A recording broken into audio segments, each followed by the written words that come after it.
Hello everyone, स्वागत है आप सभी का आपके अपने यूट्यूब चैनल पर। तो आज की क्लास में हम UP TET previous year question discuss करेंगे हिंदी का, जो आपका एग्जाम हुआ था लास्ट 23 जनवरी 2022 को। ठीक है, पेपर 1 के लिए है। टोटल 30 क्वेश्चन है हिंदी के। अब पेपर जो प्रीवियस ईयर है ये लगाने से आपको बेनिफिट क्या होगा कि आपको पता चलेगा कि पेपर में किस टाइप के क्वेश्चन आते हैं, कौन से ग्रामर के ऐसे टॉपिक्स है जहाँ से क्वेश्चंस बन सकते हैं, किस टाइप के क्वेश्चंस बनेंगे। एंड प्रैक्टिस सेट लगाने से ही आपको आपकी गलतियाँ पता चलेंगी, तो बहुत बेनिफिट होता है। एंड विदाउट प्रैक्टिस सेट आप उम्मीद नहीं कर सकते कि पेपर अच्छा जाएगा, इसीलिए बहुत ही मस्ट होता है प्रीवियस ईयर। और प्रीवियस ईयर बेस पे ही क्या है कि क्वेश्चंस बनते हैं, जो जो ग्रामर के टॉपिक्स आएंगे वो सब आपके पेपर में भी आ सकते हैं।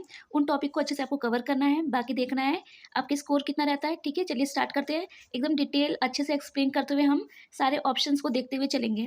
तो चलिए स्टार्ट करते हैं।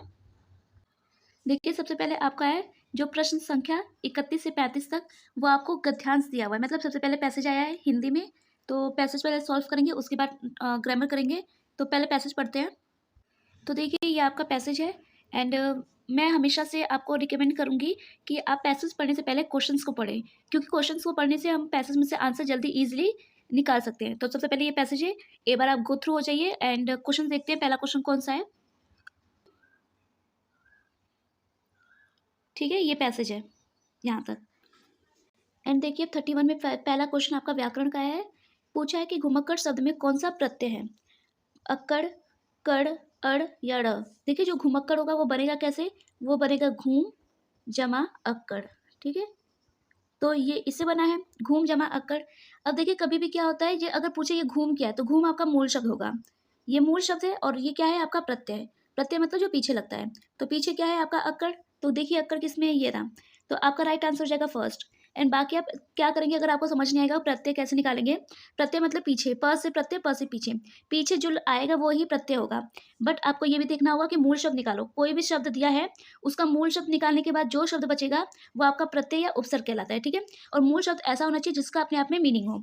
अब घूम एक मूल शब्द निकल गया और बचा हुआ क्या बचा है हमारे पास? अक्कड़। तो इसीलिए आपका प्रत्यय हो जाएगा अक्कड़।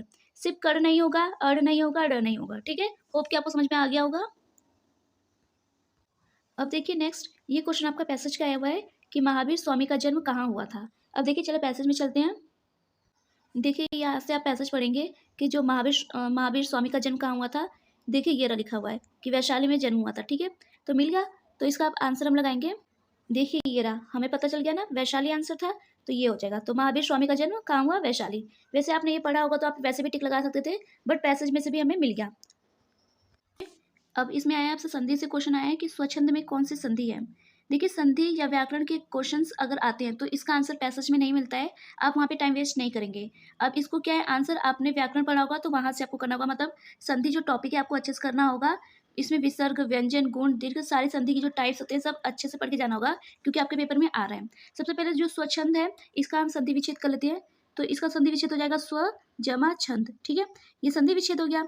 अब देखिए, यहाँ पे क्या है, विसर्ग संधि।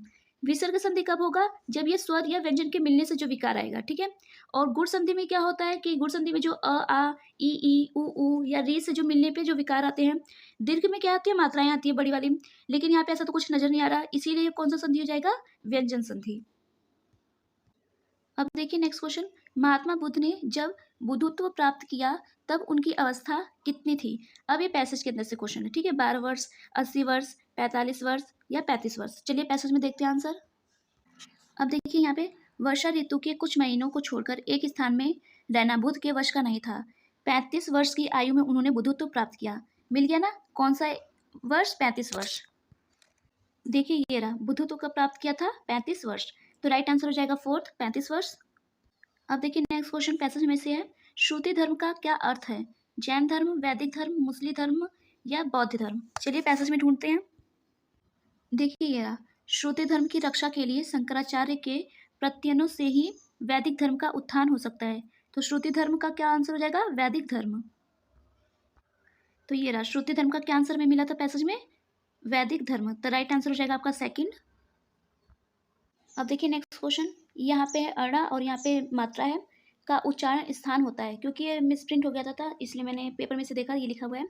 इसका उच्चारण स्थान कौन सा होगा? नासिक्य, कंठ तालव्य, मूर्धन्य या कोष्ठ्य। देखिए, यहाँ पे अब आपको ये देखना होगा कि आपके जो वर्णमाला है वहाँ से भी डिटेल्स में क्वेश्चन आ रहे हैं। सबसे पहले अगर नासिक्य की बात करें, देखो नासिक्य में कौन कौन सी मात्राएं आती हैं। एक तो ये मात्रा आती है, एक इया वाली मात्रा आती है, एक ड़ वाली मात्रा आती है, और एक न वाली मात्रा आती है, और एक म वाली मात्रा आती है। ठीक है, ये सारी नासिक्य वाली मात्रा आती है। अब कंठ वाली कौन सी मात्रा आएगी, वो ए या ए, ये वाली मात्राएं अगर आएंगी तो हम किस में लेके चलेंगे, कंठ तालव्य पे। ये क्वेश्चन ये था आपका। ठीक है, ये वाली मात्रा। अब बात करते हैं मूर्धन्य। देखिए मूर्धन्य मात्रा कैसे आती है, जो ट वर्ग होता है, मतलब कि जिसमें ट ठ ड ढ ये वाली जो मात्रा होती है ये मूर्धन्य वाले में आती है। ठीक है,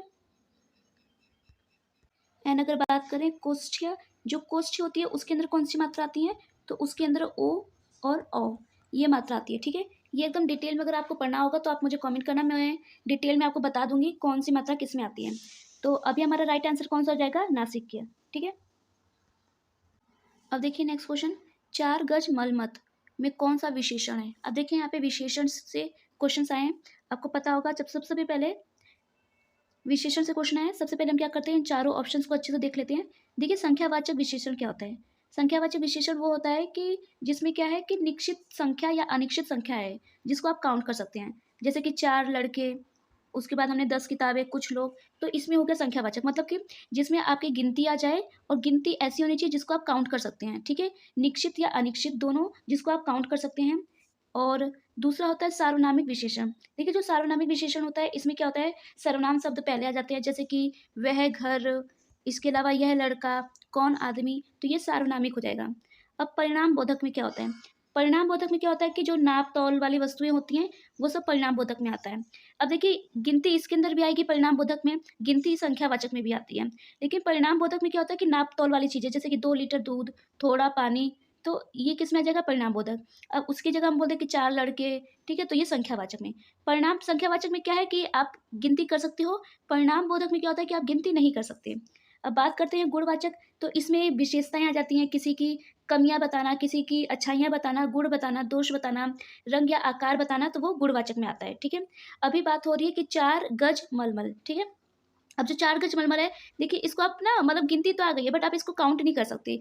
सार्वनामिक तो पहले ही हट गया क्योंकि सर्वनाम शब्द तो यूज ही नहीं हुआ है, गुणवाचक भी यूज नहीं हुआ है। अब बचे संख्यावाचक या परिणाम बोधक। संख्यावाचक में क्या काउंट कर सकते हो, इसमें आप कहीं काउंट नहीं कर सकते, तो आपका राइट आंसर हो जाएगा थर्ड, परिणाम बोधक। ठीक है, राइट आंसर है थर्ड। अब देखिए नेक्स्ट क्वेश्चन, समास का विलोम क्या है, व्यास, साहसिक, समस्या या सामासिक। ठीक है, देखिए समास, समास का जो विलोम होगा वो आपका होगा व्यास, ये आपने याद किया होगा क्योंकि समास बहुत बार पढ़ा होगा तो उसमें विलोम शब्द आते हैं। तो राइट आंसर हो जाएगा फर्स्ट, बाकी तो इसके विलोम नहीं है। ठीक है,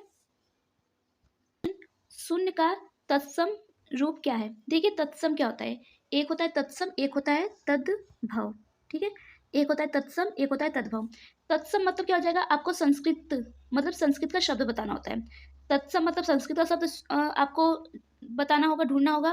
तद्भव मतलब हिंदी के शब्द आपको ढूंढने होंगे। ठीक है, ऐसे आप याद रखना माइंड में, तत्सम मतलब संस्कृत और तद्भव मतलब हिंदी, द से हिंदी याद रखना। ठीक है, अब देखिए सुन का आपको बताना है, सुन का क्या होगा, सुन, शून्य, सुना या सन, तो क्या हो गया, शून्य। ठीक है, देखिए आपकी वर्तनी से भी क्वेश्चन आ रहा है कि निम्न में से किस शब्द की वर्तनी सही है, मतलब कि 3 गलत 1 सही है। अब वो कौन सा सही है आपको बताना होगा, क्या अनुग्रहित ये सही है, या अनुग्रहित, अनग्रहित या अनुग्रहित। तो देखिए राइट आंसर हो जाएगा आपका फोर्थ, अनुग्रहित। ठीक है, इसके स्पेलिंग याद रखना, अनग्रहित नहीं शब्द होता है, यहाँ पे र नहीं आएगा इसलिए ये गलत हो गया। तो राइट आंसर हो जाएगा फोर्थ, आप ये स्पेलिंग याद रखना। एंड देखिए कुछ आप ऐसे वर्तनी याद रखना जो इंपॉर्टेंट है, पेपर में आता है। एक तो आशीर्वाद, ठीक है, आशीर्वाद ऐसे लिखेंगे। अब आशीर्वाद के बाद एक ज्योत्सना बहुत इंपॉर्टेंट है, पेपर में आता है। देखो ज्यो, ज्यो के बाद फिर आप लगाओगे आधा त, फिर आप लगाना आधा स, फिर ना, ये होता है ज्योत्सना की करेक्ट स्पेलिंग। इसके अलावा आता है उज्जवल, उज्जवल में उ, फिर आप लगाओगे आधा ज, फिर लगाओगे आधा ज, फिर लगाओगे व, फिर लगाओगे ल। ठीक है, उज्जवल, उज्जवल में क्या होता है कि दो दोनों ज हैं, दोनों छोटे ज आते हैं। अब एक होता है कवित्री, कव, और वियत्री में क्या आ गया, य पे छोटी की मात्रा, त्र पे बड़ी की मात्रा। तो ये कुछ स्पेलिंग है, याद रखना। अब देखिए नेक्स्ट क्वेश्चन, निम्नलिखित में से शुद्ध शब्द आपको शुद्ध बताना है। पैतृक, पैतृक, पैतरिक या पैतृक, ये दोनों स्पेलिंग सेम हो गई है तो आपका राइट आंसर हो जाएगा सेकंड। ठीक है, ये भी ठीक है, तो ये पैतृक की स्पेलिंग याद रखना आप। श ध्वनि का उच्चारण स्थान क्या है? दंत, दंतालु, तालु या मूर्धा? सबसे पहले इनके बारे में जान लेते हैं। देखिए जो दंत होता है, जो दंत होगा इसका जो उच्चारण होता है वो त वर्ग होता है। त, थ, द, ध, न। जैसे त, थ, द, ध, न। ठीक है, ये कौन से आएंगे? ये दंत वाले में आएंगे। और अगर दंतालु की बात करें तो दंतालु में वो वाली जो ध्वनियाँ होती हैं वो आती हैं। ठीक है, और तालु मूर्धा की बात करें, मूर्धा में ट वर्ग आता है। ट, ठ, ड, ढ, अड़ा। और जो तालु होता है, तालु के अंदर च वर्ग आता है और इसके अंदर ही क्या होता है? श भी होता है। तो राइट आंसर आपका हो जाएगा थर्ड, तालु। ठीक है, ये वर्णमाला वाली ये अच्छे से करके जाना है आपको।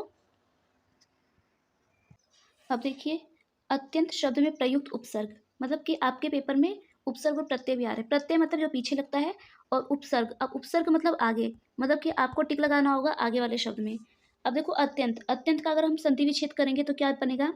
अति जमा अंत। ठीक है, देखो ये जो आदत त होता है ये पूरा त बन के छोटी की मात्रा लग जाती है और पीछे वाले में अंत लगता है। ठीक है, अति जमा अंत बना। आपसे पूछा है उपसर्ग, उपसर्ग मतलब जो आगे लगेगा, तो आगे क्या है? अति, और पीछे फिर क्या बच गया? पीछे प्रत्यय नहीं बचा, पीछे बचा आपका मूल शब्द। ठीक है, तो आपसे मूल शब्द तो पूछा नहीं है, तो आपसे क्या पूछा है? उपसर्ग। तो राइट आंसर हो जाएगा अति। कभी भी आदत त नजर आए तो उसको छोटी ती में बदल देना आप। अब देखिए नेक्स्ट क्वेश्चन, उक्त क्या का अर्थ। ठीक है, उक्त क्या का अर्थ, जिस सूर्य जिस पर्वत के पीछे से निकलता है, पर्वत के पास की भूमि, पर्वत का शिखर, प्राणियों के पेट का एक अंग। सबसे पहले देखिए, सूर्य जिस पर्वत के पीछे से निकलता है, ठीक है, उसको क्या बोलेंगे? तो उसको बोलते हैं उद, मैं लिख देती हूँ, उदयाचल। ठीक है, तो उदयाचल होता है, इसमें उदयाचल तो पूछा नहीं है। पर्वत का शिखर, जो पर्वत का शिखर होता है इसको चोटी या श्रृंग कहते हैं, चोटी या श्रृंग कहते हैं। और पर्वत के पास की भूमि को ही उपत्यका कहते हैं। ठीक है, तो राइट आंसर हो जाएगा आपका सेकंड। अब देखिए नेक्स्ट क्वेश्चन, निम्नलिखित में से मौखिक अभिव्यक्ति का रूप शुद्धवर्तनी, आशुभाषण, श्रुतलेख या सुलेख। देखिए सुलेख का मतलब क्या होता है? सुंदर लिखावट। ठीक है, ये लिखने से संबंधित हो गया। आपको मौखिक पूछा है। श्रुतलेख होता है सुनकर फिर लिखना। ठीक है, सुना हुआ लिखना। तो श्रुतलेख में भी लिखावट आ रही है तो मौखिक तो पूरी तरह से नहीं हुआ। शुद्धवर्तनी, अब जो शुद्धवर्तनी है इसमें भी क्या है कि लिखा हुआ ही होगा।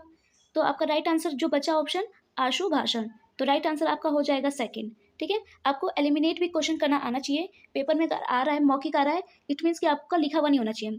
शुद्धवर्तनी में लिखा हुआ आएगा, सुलेख में लिखा हुआ आएगा, श्रुतलेख में भी लिखा हुआ है। तो आपके पास ऑप्शन बच कौन सा गया? सेकंड। तो आपका टिक लगा दोगे अब सेकंड पे। सारे क्वेश्चन जरूरी नहीं है कि हमें आए, तो हम लोग क्या करना होता है? एलिमिनेट लगाना होता है। आप क्वेश्चन को काटते जाए, आंसर अपने आप आता जाएगा। अब देखिए नेक्स्ट क्वेश्चन, हिंदी भाषा की बोलियां 15 है, 22 है, 18 है या 25 है? देखिए आप 15 और 25 इसमें तो कंफ्यूज नहीं होंगे, ये तो आप काट देंगे। कंफ्यूज जो होंगे वो 22 या 18 में होंगे। देखिए जो 22 भाषाएं हैं, ये 22 भाषाएं हमारी आधिकारिक भाषाएं हैं। ठीक है, तो ये आधिकारिक भाषाएं हैं। और आपसे बोलियों की बात की गई है, तो बोलियां हमारी 18 होती हैं।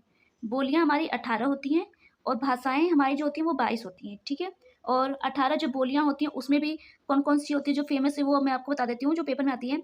एक तो ब्रज भाषा होती है, एक होती है आपकी खड़ी बोली, एक होती है अवधी, ठीक है, एंड एक होती है बुंदेली, एक होती है बुंदेली भी हो गई, एक होती है भोजपुरी। ठीक है, तो ये आप याद रखना। एंड यहाँ पे आप उपभाषाएं भी याद रखें, पेपर में आता है। अगर उपभाषाएं पूछेगा तो उपभाषाएं आप 5 लगाएंगे, बोलियां आप लगाएंगे 18 और 22 कब लगाएंगे? भाषाएं आधिकारिक। ठीक है, अब नेक्स्ट क्वेश्चन, सामाजिक शब्द में मूल शब्द और प्रत्यय। ठीक है, मूल शब्द और आपको प्रत्यय बताना है। देखो सामाजिक का संधि विच्छेद क्या होगा? समाज जमा इक, समाज जमा इक, सा जमा माजिक या सामा जमा जिक। देखो सामा जमा जिक और सा जमा माजिक कुछ बन नहीं रहा। ठीक है, अब कंफ्यूज होने की बात इसमें है, समाज जमा एक या समाज जमा एक। समाज नहीं होता, समाज होता है, तो इसीलिए राइट आंसर आपका हो जाएगा सेकंड। अब देखिए नेक्स्ट क्वेश्चन, भारस बरस लो कुकर जीवे, अरु तेरह लो जिये सियार। यह पंक्ति किसकी है? विद्यापति, जगनिक, नरपति नाला, चंद्रवर दाई। देखिए अब इसमें आपने हिंदी की जो बहुत सारी कविताएं हैं ये सब पढ़ी होंगी, पंक्तियां पढ़ी होंगी, तो आपको पता होगा इससे राइट आंसर आपका हो जाएगा सेकंड। ठीक है, अब देखिए नेक्स्ट क्वेश्चन, अकाल का पर्यायवाची बताओ। ठीक है, पर्यायवाची मतलब इसको और किस नाम से जानेंगे? दुर्भिक्ष, अपरिहार्य, अंधियारा या अक्षत। देखिए अक्षत जो होता है जिसको हम क्या कर सकते हैं, तोड़ नहीं सकते, मतलब जो शाबुत होता है। और अंधियारा मतलब होता है अंधेरा हो जाना। ठीक है, अपरिहार्य का मतलब क्या होता है कि जिसे टाल नहीं सकते। तो आपका राइट आंसर बच क्या गया? दुर्भिक्ष। तो अकाल का पर्यायवाची क्या हो जाएगा? दुर्भिक्ष। अब देखिए यहाँ पे आपको पूछा है, निम्नलिखित वाक्यों में से कौन सा मिश्र वाक्य है? अध्यापकों के सम्मुख छात्र पढ़ते हैं। क्या अध्यापकों के सम्मुख छात्र पढ़ते हैं? अध्यापक देखते हैं कि छात्र पढ़ते हैं। छात्र पढ़ते हैं और अध्यापक देखते हैं। देखिए मिश्र वाक्य और संयुक्त वाक्य, इसमें ना कुछ कीवर्ड्स होते हैं, मैं लिखवा देती हूँ, आप याद करना। सबसे पहले यहाँ पे अगर हम बात करें संयुक्त वाक्य की, ठीक है, पेपर में संयुक्त वाक्य भी आ सकता है। तो संयुक्त वाक्य में क्या क्या आएगा? अगर आपको और दिख जाए, एवं दिख जाए, तथा दिख जाए, या और अथवा, और इसके अलावा आता है आपका परंतु, किंतु, लेकिन, मगर। ठीक है, ये आप लिख लीजिए ये। और मिश्र वाक्य में क्या क्या है? अगर मिश्र वाक्य में कहीं पे आपको की दिख जाए, और तब जब दिख जाए, जिधर उधर दिख जाए, यदि तो दिख जाए, यद्यपि दिख जाए, तो वो आपका होता है मिश्र वाक्य। ठीक है, अब देखिए पहचानिए। देखिए यहाँ पे आपको मिश्रित वाक्य पूछा है। मिश्रित वाक्य में की, तो की आपका कहाँ है? ये रहा। तो राइट आंसर हो जाएगा आपका थर्ड। और फोर्थ नहीं होगा, फोर्थ में और आ गया, और मैंने किस में टिक लगवाया है? संयुक्त में। ठीक है, तो संयुक्त में क्या क्या आना चाहिए आपका? आपका आना चाहिए संयुक्त वाक्य में और, एवं, तथा, या, अथवा। ठीक है, ये सब संयुक्त में आने चाहिए। और मिश्र में मैंने क्या क्या बताया? मिश्र में एक तो आपका की आना चाहिए, जो, क्योंकि, जितना, उतना। ठीक है, ये सब मिश्र में तो ये होते हैं, आपको याद करना है। अगर आपको कंफ्यूजन होगी तो आप बताना, मैं इसके लिए वीडियो बना दूंगी आपको। अब देखिए नेक्स्ट क्वेश्चन, जिसकी पूर्व से कोई आशा ना हो, मतलब वाक्यांशों के लिए एक शब्द है, इसको क्या बोलेंगे? प्रत्याशा, अनाहूत, अपरिमेय या अप्रत्याशित। देखिए प्रत्याशा क्या होती है? प्रत्याशा मतलब होता है आशा, मतलब कि कोई वस्तु होने की आशा। अनाहूत, अनाहूत का मतलब होता है कि जिसको मतलब बुलाया नहीं हो, बिना बुलाए आ जाए। और अपरिमेय, अपरिमेय का मतलब क्या होता है कि जिसे मापा ना जा सके। तो बच क्या आ गया? अप्रत्याशित। और अप्रत्याशित का अर्थ क्या होता है? जिसकी पूर्व से कोई आशा ना हो। तो राइट आंसर हो जाएगा फोर्थ। अब देखिए नेक्स्ट क्वेश्चन, मुझसे उठा नहीं गया। यह वाक्य में वाच्य, कर्तृवाच्य, इनमें से कोई नहीं, भाववाच्य, कर्मवाच्य। देखिए कर्तृवाच्य क्या होता है? जब कर्ता की प्रधानता होती है तो कर्तृवाच्य होता है, जब भाव की प्रधानता होगी तो भाववाच्य, और जब कर्म की प्रधानता होती है तो कर्मवाच्य। देखिए इसमें क्या है, कर्ता की प्रधानता नहीं है, कर्म की भी प्रधानता नहीं है, तो प्रधानता किसकी है? भाव की। और एक चीज और याद रखना, कभी भी नेगेटिव कभी भी वाच्य के अंदर आता है तो 99% वो आंसर जो होता है वो भाववाच्य में जाता है। तो इसीलिए राइट आंसर आपका हो जाएगा थर्ड, भाववाच्य। अब देख, निष्कपट शब्द का संधि विच्छेद। निकपट, निष्कपट, निकपट, निष्कपट। देखिए जो अगर आधा श और क होता है तो जो आधा श होता है वो दो बिंदुओं में बदल जाता है। तो इसीलिए राइट आंसर आपका हो जाएगा फर्स्ट। अब देखिए नेक्स्ट क्वेश्चन, इस देश में हिंदी भाषा का प्रयोग लिखने एवं बोलने में किया जाता है। ऑस्ट्रेलिया, मॉरिशस, पाकिस्तान, दक्षिण अमेरिका। तो राइट आंसर हो जाएगा सेकंड। मॉरिशस में क्या किया जाता है? हिंदी का प्रचलन है। देखिए नेक्स्ट क्वेश्चन, सुरसागर किस भाषा की रचना है? अवधी, छत्तीसगढ़ी, ब्रज या बुंदेली।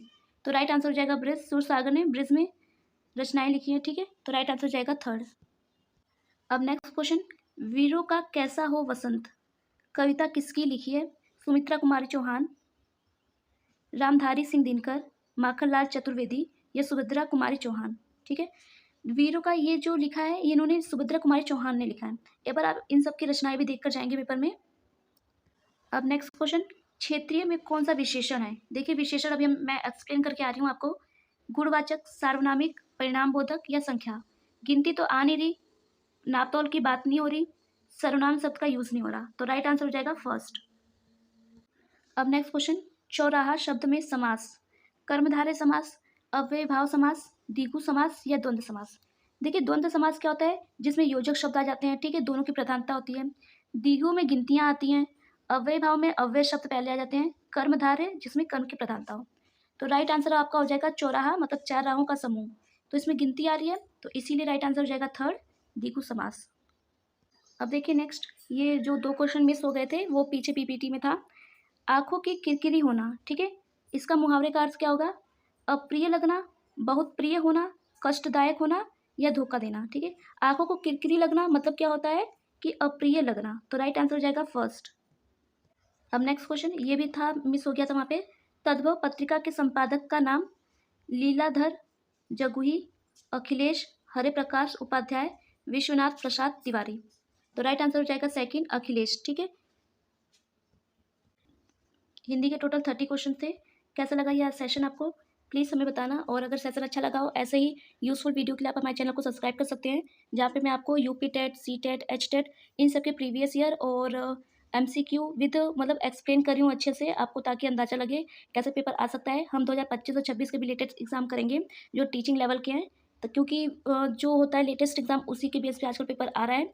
और बाकी डिटेल में थ्योरी भी करेंगे। अगर आपको कोई चीज़ समझना है तो आप डायरेक्टली कमेंट कर सकते हैं, मैं उस पर वीडियो बना दूँगी। बाकी आपका स्कोर कितना रहा आप बताना, और वीडियो कैसी लगी और उसको वो भी बता देना, और चैनल को सब्सक्राइब कर देना। मिलते हैं नेक्स्ट वीडियो में। Thank you so much.